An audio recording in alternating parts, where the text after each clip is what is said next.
प्रेरित पौलुस कहते हैं इफिसियों अध्याय 6 वचन 12 में कि हमारा मलयुद्ध इस अंधकार के हाकिमों से और दुष्टता की आत्मिक सेनाओं से है जो आकाश में है। शैतान और उसके दूत जिन्होंने परमेश्वर का विद्रोह किया आज भी संसार को प्रभावित कर रहे हैं जब हम इस बात को बोल रहे हैं। इसलिए हमें सावधान और होशियार रहना चाहिए हर उस झूठ से जो इस अंधकार के राज्य से आता है। तो वह कौन सा बड़ा झूठ है जिसके साथ शैतान हमारे ऊपर हमला करने के लिए हमारे सामने आ सकता है? देखिए, प्रभु यीशु बिल्कुल संपूर्ण थे। उन्होंने कभी कोई गुनाह नहीं किया, कभी कोई गलती नहीं की। इसलिए जब शैतान यीशु के पास आया तो शैतान के पास कुछ ज्यादा नहीं था जिसके साथ वह प्रभु यीशु को हरा सके, क्योंकि प्रभु यीशु मसीह बिल्कुल परफेक्ट थे।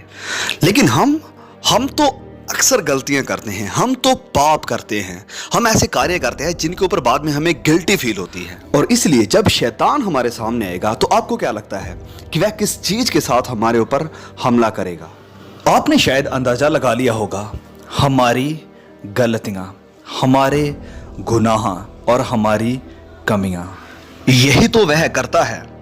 अब जबकि आप परमेश्वर के राज्य का एक हिस्सा बन चुके हैं, परमेश्वर की संतान बन चुके हैं, परमेश्वर के राजदूत जिन्हें परमेश्वर अपने राज्य को बढ़ाने के लिए इस्तेमाल करेगा, इस कारण आप अंधकार के राज्य के लिए एक बहुत बड़ा खतरा बन चुके हैं।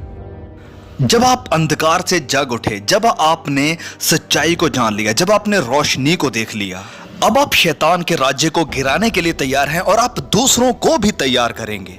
और ये शैतान इसे सहन नहीं कर सकता, तो वह आपको नाश करना चाहता है। वह जानता है कि वह पाप के आनंद से आपको नाश नहीं कर सकता है, क्योंकि आप सचेत हैं, आप सच्चाई को जान गए हैं। इसलिए अब आपके मकसद को विनाश करने के लिए शैतान के पास सिर्फ एक ही रास्ता है जिसकी वह कोशिश कर सकता है। वह ये कोशिश करेगा कि आपको उलझनों में डाल दे, आपको इतना निराश कर दे कि आप इस विश्वास को भी खो दें कि परमेश्वर आपको इस्तेमाल कर सकते हैं।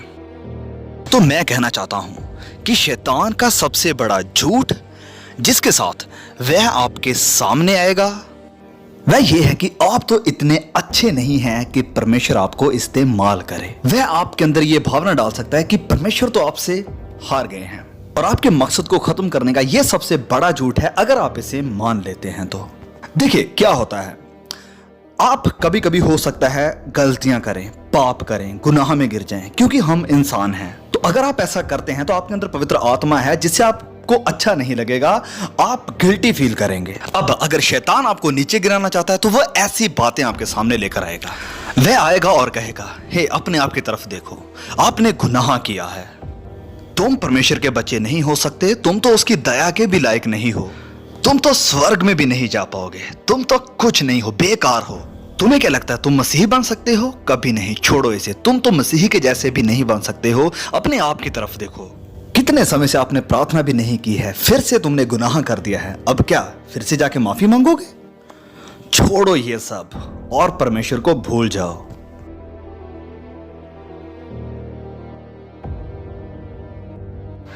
अब जब मैं ये सारी बातें कर रहा था, आप शायद कहेंगे कि ये तो सुना सुना लग रहा है। हाँ, ऐसा होगा, क्योंकि यही वह झूठ है जिसका इस्तेमाल शैतान हम सब के ऊपर करता है। वह हम सबसे कहता है कि हम परमेश्वर की दया के लायक नहीं हैं। वह हम सबसे कहता है कि जब हमने पाप किया है हम परमेश्वर से दूर चले गए हैं और उसका आत्मा अब हमारे साथ नहीं है। और हम सब ने इस झूठ को सुना है।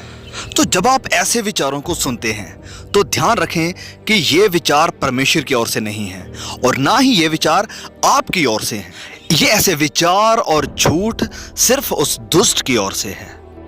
तो शैतान का सबसे बड़ा झूठ है कि आप परमेश्वर की दया से चूक गए हैं, परमेश्वर की दया से रहित हैं, आप परमेश्वर के योग्य नहीं हैं और परमेश्वर आपको कभी इस्तेमाल नहीं कर सकता है। देखिए, शैतान चाहता है कि आप ये मान लें कि आप परमेश्वर की नजरों में कुछ भी नहीं हैं, ताकि आप परमेश्वर की नजरों में कुछ भी ना रह सके। और अगर शैतान इस हमले में कामयाब हो जाता है तो उसके राज्य को गिराने वाला एक और खतरा कम हो जाता है। तो अगर आप इस झूठ को मान लेते हैं कि आप परमेश्वर की नजरों में कुछ नहीं है, तो आपके अंदर वो विश्वास भी नहीं रहेगा जिसके द्वारा पवित्र आत्मा आपको इस्तेमाल कर सकता है अपने राज्य को बढ़ाने के लिए। लेकिन हम ऐसा नहीं होने देंगे। तो अगर आप ऐसे शैतानी हमले में हैं तो आप क्या करोगे? आप क्या करोगे कि आप शैतान के झूठ का शिकार ना बने? तो चलिए देखते हैं कि हमारे रोल मॉडल, हमारे चैंपियन प्रभु यीशु ने क्या किया था। आइए देखते हैं कि उसने विरोधी को कैसे जवाब दिया, कैसे उसका सामना किया था। मत्ती अध्याय 4 में जब शैतान प्रभु यीशु पर हमला करने की कोशिश कर रहा था तो वह उसके सामने ज्यादा देर तक नहीं टिक पाया, क्योंकि प्रभु यीशु वचन को बाखूबी जानते थे। जब शैतान ने कोशिश करी कि प्रभु यीशु अपना उपवास तोड़े तो प्रभु यीशु ने वचन का इस्तेमाल करते हुए कहा कि इंसान सिर्फ रोटी के साथ ही जीवित नहीं रहता है। जब शैतान ने प्रभु यीशु को कहा कि वह अपने आप को ऊंचाई से नीचे गिरा दे तो प्रभु यीशु ने वचन से जवाब दिया कि तू अपने परमेश्वर की परीक्षा ना करना। तो हम यहाँ सीखते हैं कि हर बात जिसे शैतान प्रभु यीशु के सामने लेकर आया, प्रभु यीशु ने वचन की सच्चाई के साथ हर उस बात का खंडन किया। और मुझे और आपको भी बिल्कुल ऐसा ही करना पड़ेगा, क्योंकि ये होने वाला है। हम इंसान हैं, हम गलती करेंगे, इधर उधर हमारा पैर फिसल जाएगा और शैतान हमारे ऊपर दोष लगाने की कोशिश करेगा। क्योंकि इसीलिए तो प्रकाशित वाक्य 12 में लिखा है कि शैतान मसीह में हमारे भाई बहनों पर दोष लगाता है। देखा, वह आपके ऊपर दोष लगाता है। जब आप फिसलते हैं तो वह आपको और गिराना चाहता है ताकि आप उठ ना पाए।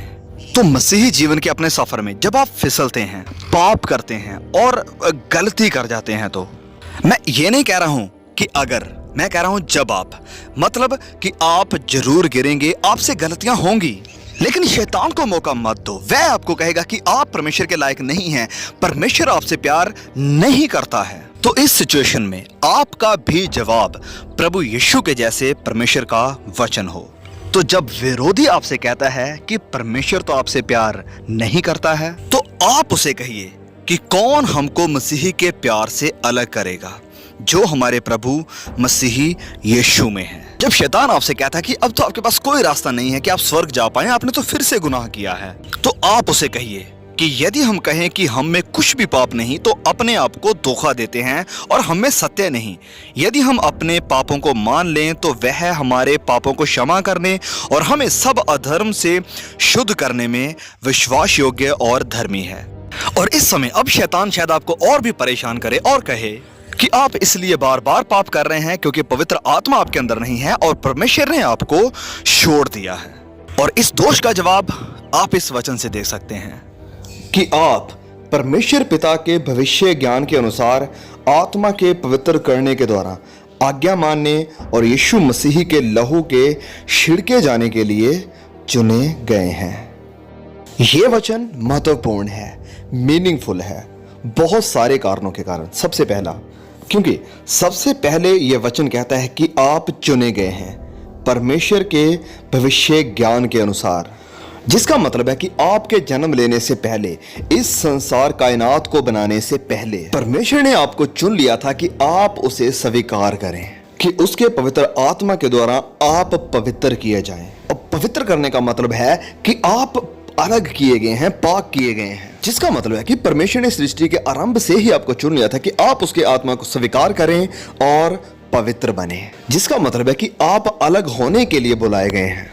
तो जब आपने कोई गलती करी है तो शैतान आपके सामने आता है, तो आप उसे याद दिलाइए कि परमेश्वर के भविष्य ज्ञान के अनुसार आप पहले से ही पवित्र बनाए जा चुके हैं। और अगर आप कभी गुनाह में फिसल भी जाते हैं तो याद रखिए कि आप पवित्रताई के सफर में हैं। तो उन पलों में जब आप गिरते हैं, गुनाह करते हैं या गलतियां करते हैं, तो अपने आप को परमेश्वर से दूर लेकर जाने की बजाय परमेश्वर की दया में उड़ना सीखिए, क्योंकि लिखा है कि आप परमेश्वर के अनुग्रह के सिंहासन के निकट हयाव बांध कर आ सकते हैं और आप पर दया की जाएगी और आप अनुग्रह पाएंगे और आवश्यकता के समय आपकी सहायता की जाएगी। तो जब आप इस तरह उस दोष लगाने वाले को जवाब देंगे तो उसके पास कोई और रास्ता नहीं होगा सिवाय भागने के। प्रभु यीशु का आज्ञाकारी और विश्वास योग्यता का जीवन हमारे लिए एक उदाहरण है जब हम टेम्पटेशन का सामना करते हैं, क्योंकि हमारे पास भी वह सारे रिसोर्सेस हैं जो प्रभु यीशु के पास थे। पहला, पवित्र आत्मा, दूसरा, परमेश्वर के वचन, और तीसरा, प्रार्थना।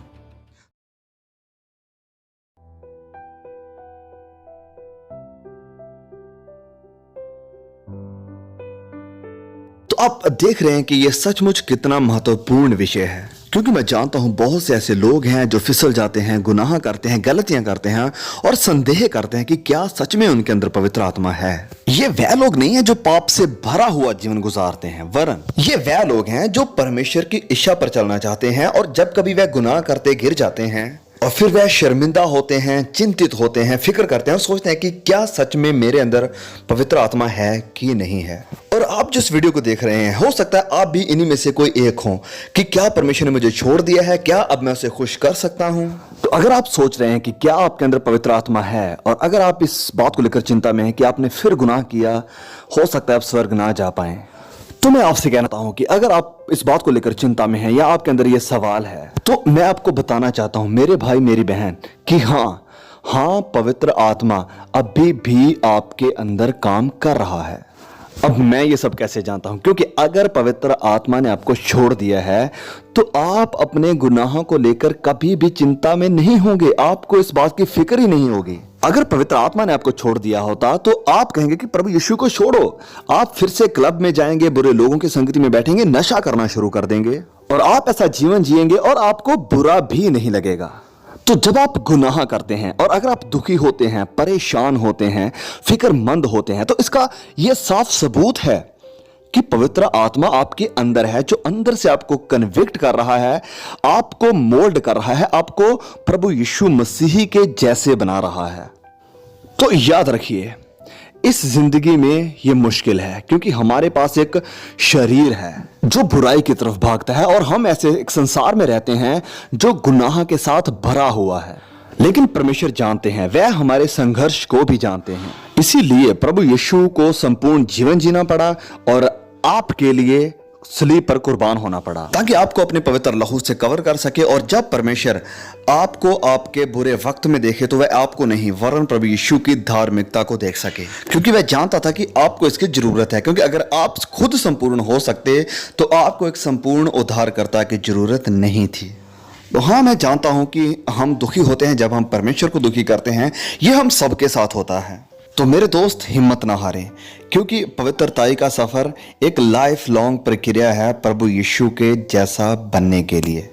तो अपनी दौड़ को जारी रखें, परमेश्वर के पीछे चलते रहें और पाप का, गुनाह का अपनी पूरी ताकत के साथ सामना करें और अपने संघर्ष को जारी रखें, क्योंकि आप अकेले नहीं हैं। और अगर शैतान आपके सामने आता है तो आप उसे याद दिलाइए कि आप क्या हैं, आप क्या होने के लिए बुलाए गए हैं, और आपका अंत गुनाह नहीं है वरन आपका अंत पवित्रताई है। क्योंकि प्रभु यीशु आपसे प्यार करते हैं और कोई भी आपको उसके प्यार से अलग नहीं कर सकता।